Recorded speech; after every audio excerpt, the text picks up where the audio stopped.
But, okay. Let me know you're rolling, Joe. Speed.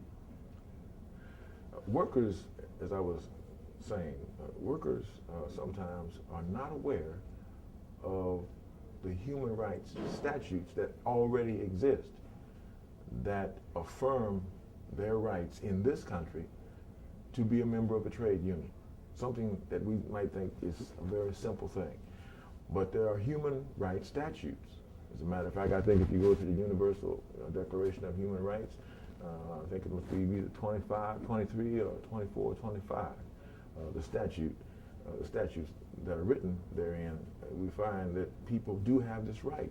So I wanted people to have a much clearer understanding, first of all, that there are certain human rights that we have that we don't think we have because we live in a society that, although they might sign this or that treaty or this or that accord, they don't necessarily operate. The United States government does not really operate as if it believes or if it wants to nurture the idea that people have rights to unions. As a matter of fact, when we look at what's been going on in the past 30 years of the neoliberal corporate agenda, what we see is that